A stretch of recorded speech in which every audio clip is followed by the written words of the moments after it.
Olá, tudo bem? Eu sou o professor Aguinaldo Antônio, dos cursos de pós-graduação em Gestão e Negócios, e nesse vídeo eu vou tratar de investimentos, dicas de investimentos.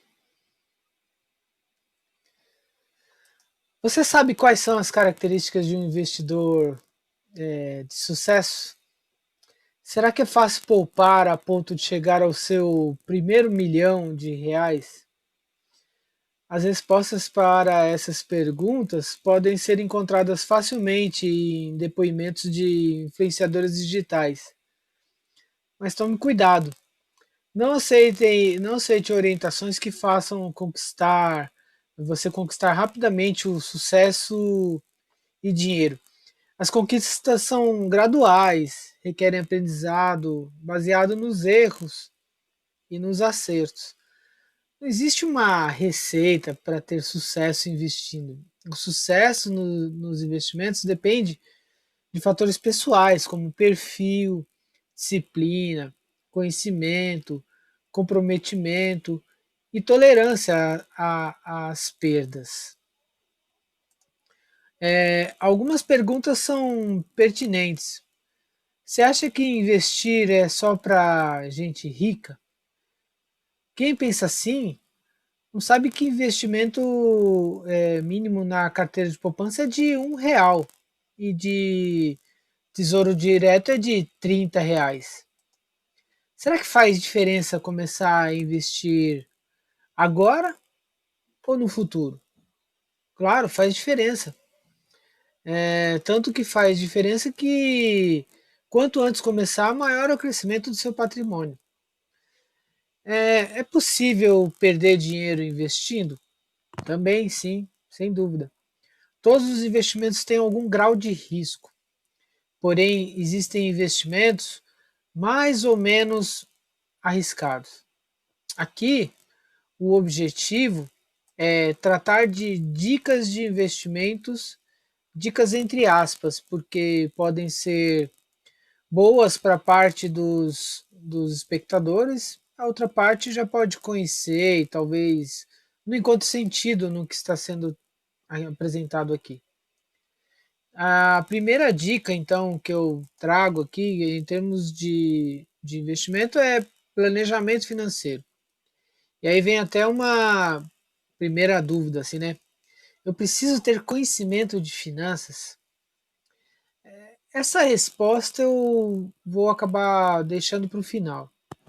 Mas eu trago como exemplo o que é muito comum, que é inclusive em famílias mais modestas.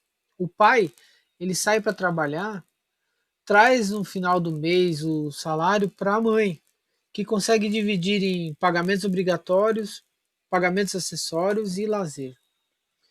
Quando as despesas ficam altas, a mãe também passa a fazer bolos, tortas, salgados, fazer atividades de costura, ou até recorre a atividades domésticas externas para trazer uma renda extra para casa.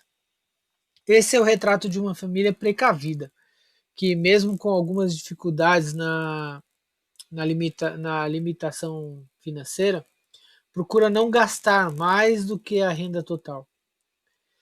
Qual foi então o planejamento realizado por essa família? A divisão dos pagamentos, como se houvessem duas partes: gastos mais importantes, aquelas que ocorrem frequentemente, e gastos menos importantes, que são periódicos. Os gastos mais importantes são alimentos, transportes, luz, gás, água, aluguel, educação. Quando cabe, a família inclui alguns gastos de saúde nessa primeira lista. Caso contrário, esse item vai esse item vai assim mais para gastos menos importantes, né? Mas não podem ser abandonados, pois inclui convênio médico, gastos com medicamentos, consultas extras.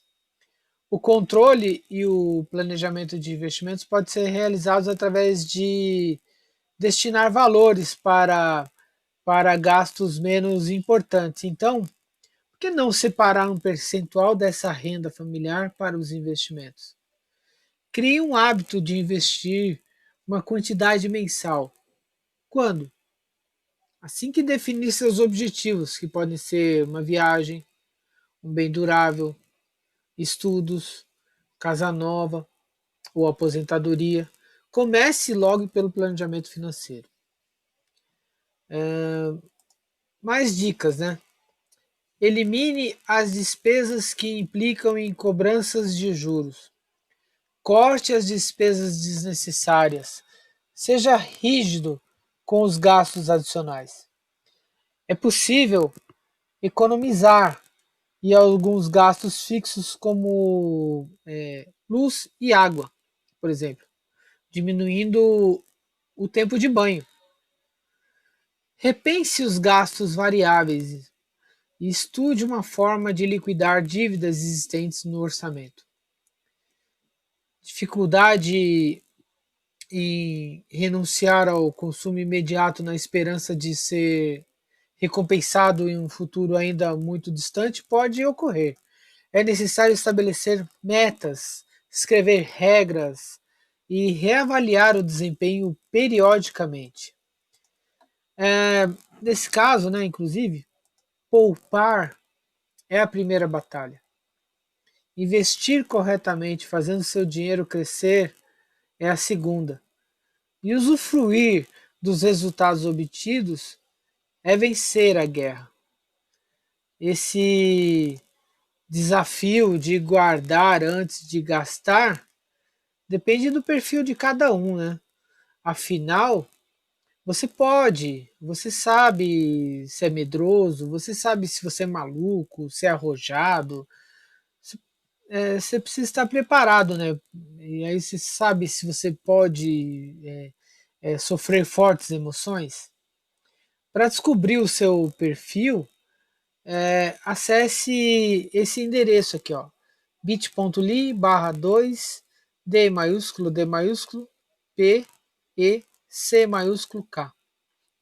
Esse link vai direcionar você para o site da XP Investimentos e traz algumas diferenças para você identificar o seu perfil. O que determina nosso perfil de investidor é a forma como lidamos com as perdas e não as expectativas de ganhos. A decisão onde investir depende de alguns fatores a serem considerados: segurança versus risco, rentabilidade versus retorno e liquidez. Há investimentos que trazem retornos fixos, o mesmo valor por um determinado tempo, e outros que trazem retornos variáveis, que dependem de alguns acontecimentos. O retorno fixo pode ser obtido com investimentos popularmente conhecidos, como caderneta de poupança, CDB e tesouro direto. O investimento com retorno fixo tem como características os investimentos, eles representam um empréstimo. A remuneração é o retorno do valor emprestado acrescido de juros. Os juros podem ser determinados pós ou pré-fixados. Os ganhos são limitados aos juros. Os riscos são, em geral, mais baixos quando o investimento é feito em mercado financeiro. A caderneta de poupança tem esse nome porque as pessoas poupavam e marcavam numa cadernetinha o dia da realização dos depósitos na conta de poupança. É um empréstimo realizado pelos investidores para os bancos, que pagam juros disponibilizados pelo Banco Central do Brasil. Esse dinheiro é utilizado para empréstimos pessoais que realizam financiamentos imobiliários. É muito fácil abrir uma conta poupança. Basta ir até uma agência com um documento pessoal, um comprovante de residência e o valor a ser investido. Os valores a serem exigidos são baixos. Pode-se iniciar com 30 ou 50 reais, desde que seja mais do que R$ 1. A caderneta de poupança é um depósito bancário E depósitos bancários de até R$ 250 mil por banco são garantidos pelo Fundo Garantidor de Crédito, o FGC. Ou seja, se o banco quebra, o FGC te garante o valor investido, desde que seja até R$ 250 mil por banco. O CDB também é um empréstimo realizado pelos investidores aos bancos. E os bancos emprestam esse valor a outras pessoas a juros maiores. Assim, o banco ganha na diferença do índice pago para o investidor e o devedor. CDB significa Certificado de Depósito Bancário. Tem esse nome porque quando era efetivado o empréstimo do investidor para o banco, era emitido um certificado mesmo, constando as condições do investimento, o empréstimo. Para investir em CDB, é só ter uma conta corrente bancária e solicitar o investimento em um título do banco. É importante lembrar que título de CDB não é um título de capitalização. Esse aí, título de capitalização, é produto de sorte, da qual o aplicador concorre a prêmios em dinheiro. O Tesouro Direto, ele é um investimento feito em títulos públicos emitidos pelo governo federal para financiar o déficit das contas do governo. São lançados no mercado para instituições financeiras e pessoas físicas através de leilões. O governo usa esse dinheiro para financiamento ou refinanciamento do déficit público. Alguns títulos do Tesouro Direto devolvem a taxa de juros Selic para o investidor, ou o índice IPCA, que é o da inflação, ou uma taxa pré-fixada. Os valores de investimento em títulos do Tesouro Direto podem ser iniciados com R$ 30. Sobre o risco de mercado de um título público, não há, porque o risco de o governo federal deixar de pagar é remoto. Outro risco é o da oscilação do preço, que o título pode sofrer até o vencimento, por conta de fatores econômicos, como taxa de juros e como inflação.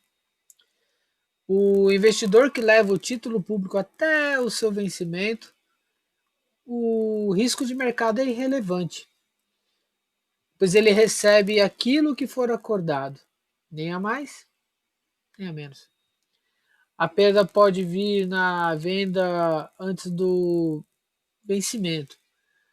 Então, se você tirar antes, pode ter perda. Para quem compra um título público hoje, para receber em 2026, por exemplo, pode comprar um título pré-fixado. Há uma diferença entre títulos pré-fixados e títulos pós-fixados.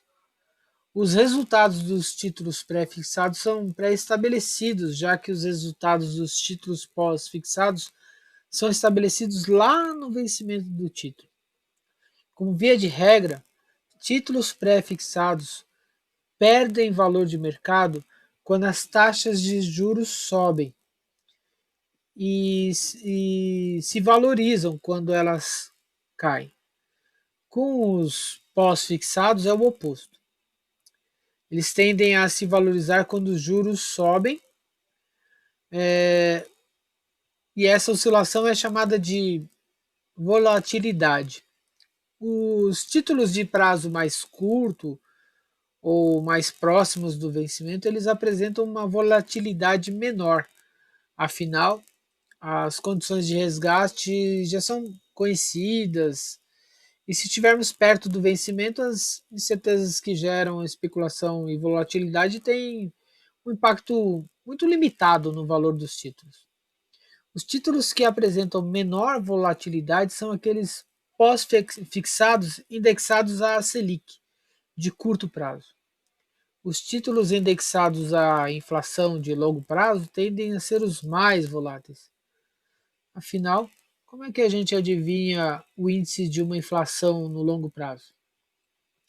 De qualquer forma, para o investidor que não tem planos para vender os títulos antecipadamente, o risco de mercado não é algo com que se deva preocupar, né?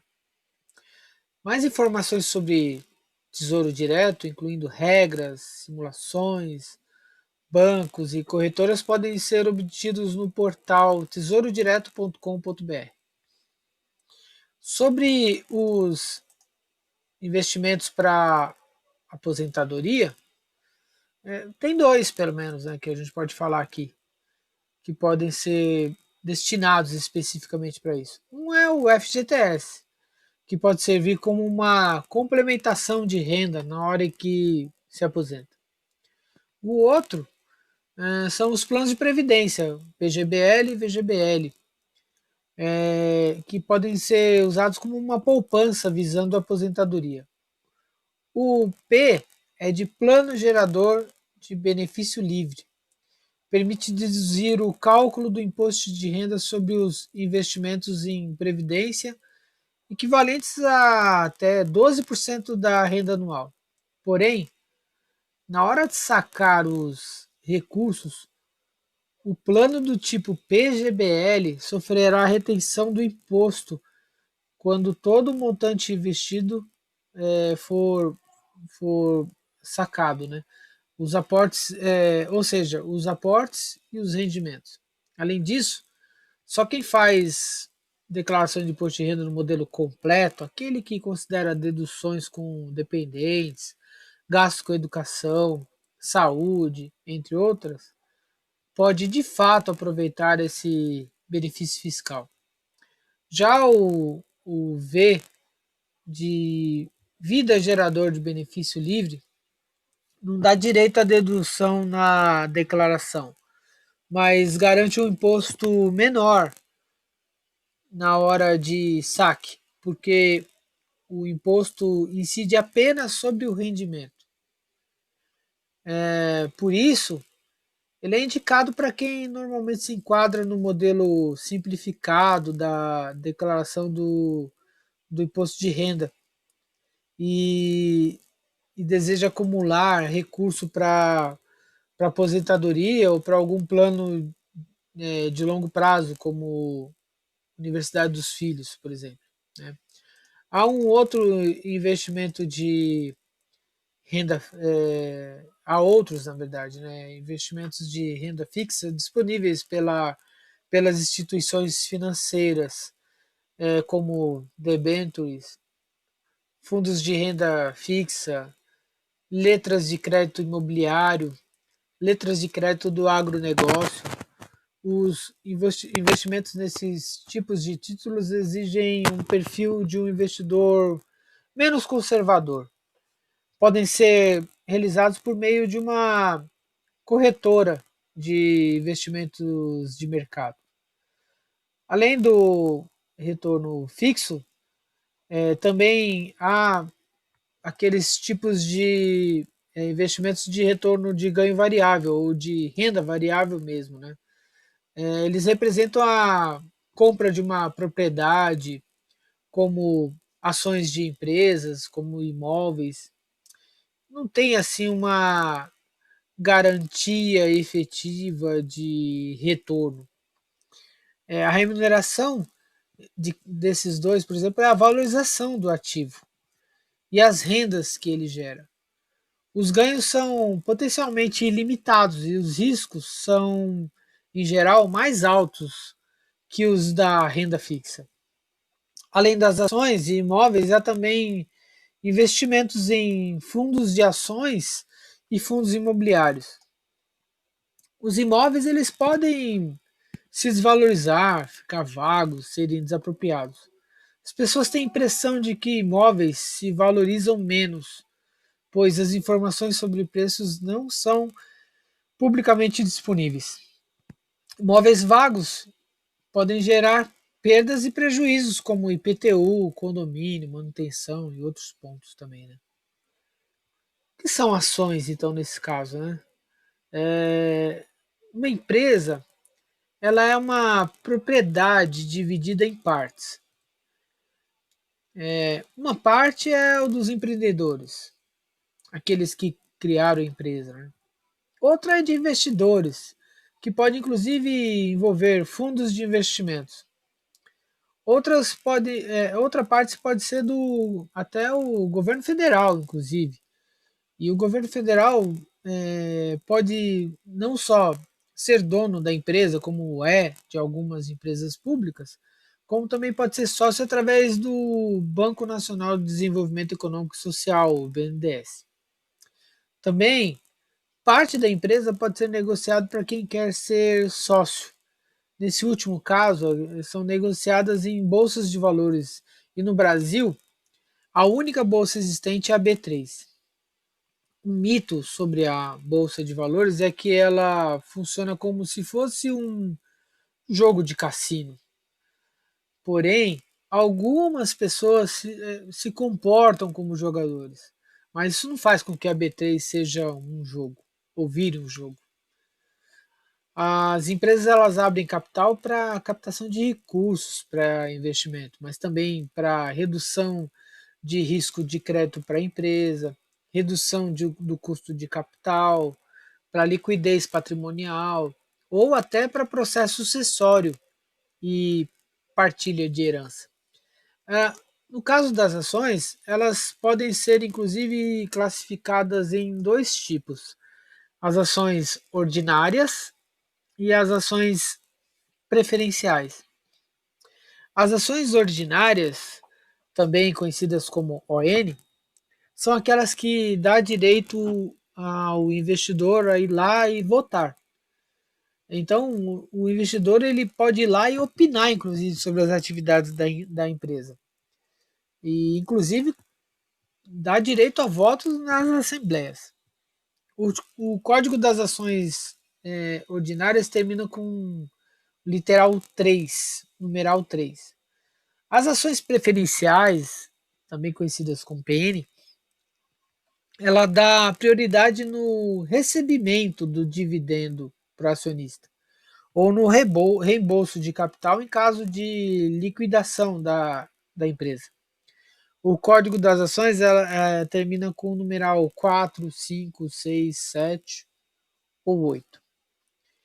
Há uma infinidade de técnicas e estratégias diferentes para operar com renda variável. As ações podem ser operações day trade, ou seja, são operações de curtíssimo prazo. Sua liquidação é financeira e são operadas por uma corretora que ganha a taxa de corretagem. Embora seja comum assim a gente ouvir a recomendação de que ações são investimentos interessantes para quem tem um longo prazo como objetivo, mas uma das técnicas adotadas por investidores é o recebimento de parte dos lucros da empresa em formato de dividendos. Normalmente, empresas bem estabelecidas, que têm as suas receitas crescendo de maneira constante e sem uma necessidade muito grande de investimento, são boas pagadoras de dividendos. As empresas distribuidoras do setor elétrico, por exemplo, são um dos exemplos mais citados. Seu faturamento, que provém do pagamento das contas de luz, é reajustado periodicamente. Como elas já atendem as principais localidades, também não precisam realizar investimentos muito pesados na expansão das operações. Conclusão: sobra mais dinheiro para os acionistas.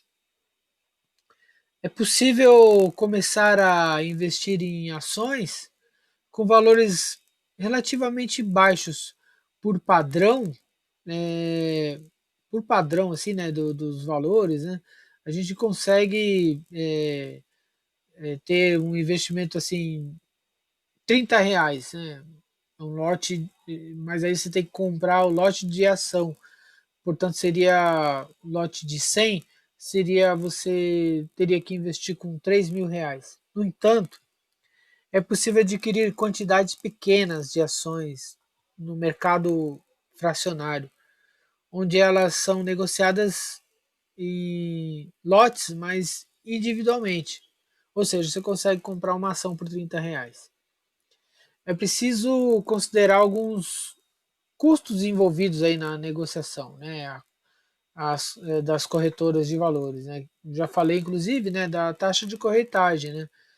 E as corretoras elas cobram porque elas fazem essa intermediação das operações dos investidores na bolsa.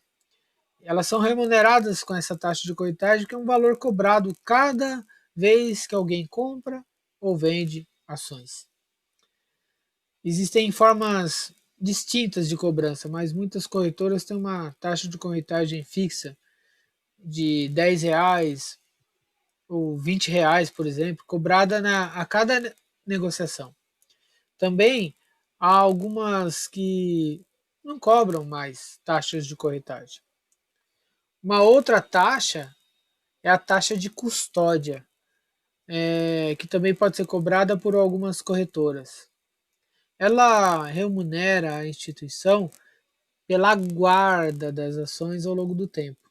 Porém, já é muito comum encontrar corretoras que isentam os investidores dessa taxa. Ainda o custo relacionado à tributação, a incidência de imposto de renda sobre os ganhos de capital obtidos pelos investidores. Assim, se uma ação foi comprada por R$ 100 e vendida por R$ 200, o imposto de renda é aplicado sobre essa diferença, sobre esses ganhos obtidos, que no caso é de R$ 100. A alíquota sobre R$ 100 é de 15% e o pagamento deve ser feito mensalmente por meio do Carnê-Leão. Existe uma possibilidade de ficar isento do imposto de renda ao investir em ações. Não há cobrança caso o investidor faça vendas abaixo de R$ 20.000 por mês. Para finalmente começar a investir em ações, é preciso seguir alguns passos básicos, né?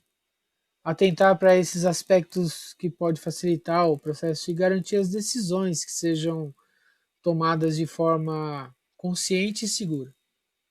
Então, o primeiro deles é, por exemplo, ter certeza de que esse mercado se encaixa com o perfil investidor.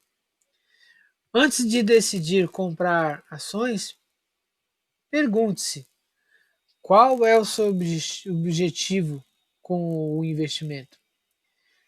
Seu perfil de risco é adequado para aplicar uma renda variável? Quais são as chances de você precisar de dinheiro no curto prazo? Uma ferramenta que pode responder essas questões é a análise do perfil do investidor. É um questionário aplicado pelas próprias corretoras para definir as características comportamentais dos clientes. Fazendo algumas perguntas, elas conseguem identificar os produtos mais adequados para cada um e, inclusive, saber se as ações são uma boa alternativa para elas. O segundo ponto é abrir uma conta em uma boa corretora de valores. Para negociar na bolsa, o investidor precisa ter conta em uma corretora, uma instituição financeira autorizada, como um banco, para que ela esteja autorizada a operar no pregão da bolsa. Elas recebem as ordens de compra ou de venda e executam as operações da B3 em nome deles. Então é preciso escolher uma boa corretora. Alguns dos fatores importantes a avaliar são as taxas, que eu já falei, a facilidade de uso dos sistemas de negociação, a disponibilização de relatórios e orientações sobre investimentos, entre outros. Em geral, para abrir uma conta é preciso apenas enviar alguns documentos pessoais de identificação, né, para a corretora e preencher alguns cadastros. Com a conta aberta, é possível então realizar simplesmente uma transferência via TED ou DOC para que os recursos possam ser usados na compra de ações. Escolher a melhor estratégia é o terceiro ponto. De acordo com o seu perfil de investidor, os objetivos que tem para o seu dinheiro e o seu momento de mercado, então é melhor você escolher a estratégia mais adequada para negociar ações.